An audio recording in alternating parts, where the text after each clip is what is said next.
Kyle Bradshaw from Cruiser Customizing. Beck with WWGe Distributing. And today we're talking about exhaust systems for your motorcycle. Now in today's exhaust market, you basically got two options. You've got the slip-on or the full exhaust system. Now, why, Greg, would you choose a slip-on over a full system exhaust or vice versa? Kyle, sometimes the cost is an issue. The slip-ons are generally less money than a full system.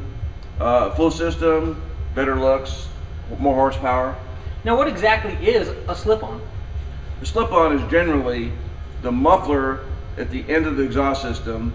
That there's usually a joint available, like this one, that lets you pull off the muffler and put it back on again. Upstream, on some bikes, there might be a pre-muffler, but they're generally just headers. So basically you've got the pipe that comes out of the heads of the motorcycle and come down. Those are called the header pipes. Those are the pipes that would remain constant on your motorcycle if you're doing a slip-on.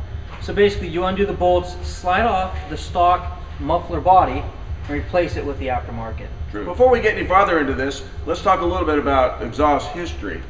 Up until about the 80s, most exhaust systems really were just a bunch of bent pipes and chrome. There wasn't a lot to them. Absolutely. You got single wall construction. They always turn gold or blue depending on how well they were jetted. With today's exhaust pipes, you've got full-length heat shields. You've got double wall construction, such as the hard chrome double Ds. You've got all kinds of things that make the exhaust pipe look really pretty when installed on your motorcycle. So those are the visual characteristics, Greg. What about the performance differences between a slip-on and a full system? The slip-on, ideally jetted, is going to probably give you about, depending on the bike, 4, 5, 6 horsepower. It's going to sound cool. The full systems, with the proper jetting and maybe an air cleaner to take advantage of that full system, is probably going to up the horsepower considerably more. Absolutely right, Greg. Most exhaust and air intake manufacturers claim a 10 to 15% overall increase in horsepower and performance when you combine an exhaust pipe, full system, air kit, and proper fuel management. Whether you're doing the exhaust, fuel management, or air intake, you're looking at balancing the air-fuel mixture. The more air and fuel that you can combine together and expel out the back of the motorcycle, the more horsepower and overall performance gain you're going to get. A poorly jetted motorcycle, sometimes they buck and snort until you get into a part of the power band where they are properly jetted. So we're going to cover that next week. We're going to go through fuel management for both the fuel-injected and carbureted motorcycles. Greg, a very common question that we have here at Cruiser Customizing, people call in, is, are the baffles removable? Most of these exhaust systems come with some sort of baffle. This one here is a spiral baffle, which is extremely common.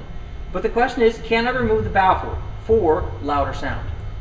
You physically can remove it. Not a good thing to do. It's going to probably weaken the performance, but I wouldn't leave it out, no.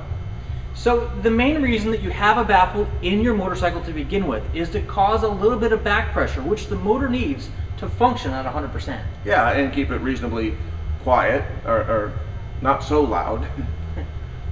There you have it, full system versus slip-on. If you're looking for maximum power and the greatest looks, full system is definitely the way to go. If you're economically minded, a slip-on probably the best way for you.